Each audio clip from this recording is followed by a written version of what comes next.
Hello. അപ്പം നമ്മുടെ കുഞ്ഞുമണീൻ്റെ birthday കേട്ടോ. എൻ്റെ ചെറിയ ആളെ ബർത്ത്ഡേ ആണ്. അപ്പോൾ അതിൻ്റെ ചെറിയൊരു ആഘോഷം എന്ന് പറയാനൊന്നുമില്ല. ഒരു കേക്ക് മുറിക്കുക, എല്ലാവരും കൂടെ ഒന്ന് കൂടുക, അത്രയൊക്കെ തന്നെ ഉള്ളൂ. ഈ ഡ്രസ്സ് ഞാൻ ഫസ്റ്റ് ക്രൈയിൽ നിന്ന് വാങ്ങിയതാണ് കേട്ടോ. ഓൺലൈനായിട്ട് പർച്ചേസ് ചെയ്തതാണ്. ഈ ചെരുപ്പ് അവൻ്റെ ഒപ്പം ഗൾഫിൽ നിന്ന് കൊടുക്കുന്നതാണ്. പ്രത്യേകിച്ച് സാധനങ്ങളൊന്നും ബർത്ത്ഡേ ആണ് വിചാരിച്ചിട്ട് നമ്മളങ്ങനെ വാങ്ങിയിട്ടൊന്നുമില്ല. ആരും പ്രത്യേകിച്ച് ആരും വന്നിട്ടുമില്ല. അവൻ്റെ 2 അമ്മായിമാർ വന്നിട്ടുണ്ട്, ഹസ്ബൻഡിൻ്റെ പെങ്ങന്മാർ, അവരെ മക്കൾ. എൻ്റെ വീട്ടിൽ നിന്ന് ആരും വന്നിട്ടില്ല കേട്ടോ.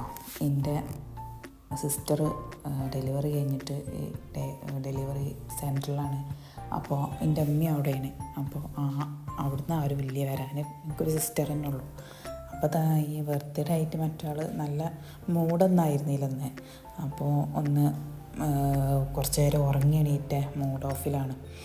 അപ്പോൾ ഓർബരൊക്കെ കണ്ടപ്പോൾ പിന്നെ കുറച്ചൊന്ന് റെഡി ആയിട്ടാ.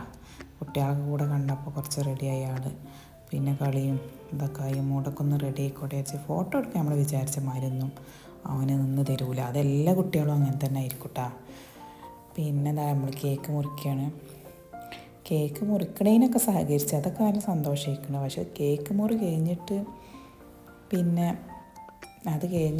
കേക്ക് വായിൽ കൊടുക്കണതിനോട് വലിയ താല്പര്യമില്ല. അത് അവനവനെ ഒറ്റക്ക് കഴിക്കണം എന്നാണ് പറയുന്നത്. പറഞ്ഞില്ലെങ്കിലും സംസാരം വല്ലാതെ റെഡി ആയിട്ടില്ല എപ്പോഴും. പക്ഷെ ഇങ്ങനെ നമുക്ക് പറയണതൊക്കെ അവന് മനസ്സിലാവും. അവനിങ്ങനെ ഓരോന്ന് നമുക്ക് കാണിച്ചു തരും. ഇതാ ഒറ്റക്ക് മുറിക്കുകയാണ് കേട്ടോ. അത് കണ്ടിട്ട് അവൻ്റെ കാക്കാക്ക് ഭയങ്കര ചെറിയ വന്നിരിക്കണം. അത് ഈ നിൽക്കുന്ന പെൺകുട്ടീൻ്റെ നാത്തൂൻ്റെ മോളാട്ടോ. അതിൻ്റെ നാത്തൂൻ്റെ മോനാണ്. അപ്പോൾ എല്ലാവരും കൂടെ അവനെങ്ങനെ ഓരോന്ന് പറഞ്ഞ് ഹാപ്പി ബർത്ത്ഡേ ഒക്കെ പറയണം. ആ കേക്ക് കേടെടുത്താനുള്ള പരിപാടിയാണ് ഇപ്പോൾ, അല്ലാതെ കഴിക്കാനുള്ള പരിപാടിയൊന്നുമില്ല കേട്ടോ.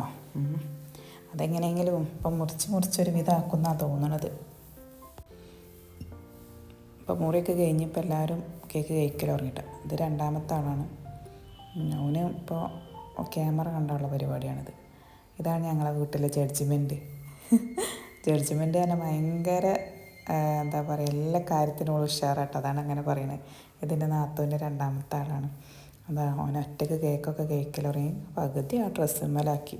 ഒറ്റ ദിവസം ഇട്ടപ്പോൾ തന്നെ ഡ്രസ്സിൻ്റെ കഥയൊക്കെ കഴിഞ്ഞിരിക്കണം ഏകദേശം.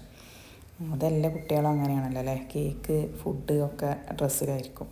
പിന്നെ ഇത് നാത്തൂൻ്റെ ചെറിയ ആളാണ്. ഇത് ഭയങ്കര കാര്യമാണ്. ഇവനെ കണ്ടാൽ പിന്നെ അടുത്തുനിന്ന് പോരൂല.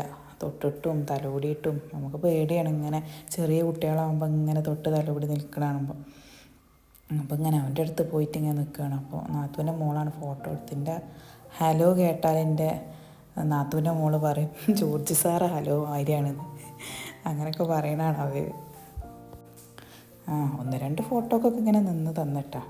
പിന്നെ അവൻ്റെ അമ്മായിമാരെ ഗിഫ്റ്റാണ് ഈ 2 ഡ്രസ്സ്. ഇത് ഇളയ ആൾ വാങ്ങിയതാണ്. നമ്മൾ ഇന്നലെ പോയപ്പോൾ വാങ്ങിയില്ലേ, ജൂനിയറിൽ നിന്ന് വാങ്ങിയ ട്രൗസറും പായമാണ്. അത് ഈ ബ്ലാക്ക് കളറുള്ളതിൻ്റെ മൂത്ത നാത്തും വാങ്ങിക്കൊടുന്ന കേട്ടോ. അത് ഒരു കോഡ് സെറ്റാട്ടോ, ബാക്കിലൊക്കെ വർക്കുണ്ട്. എന്നാൽ ശരി, ഓക്കെ.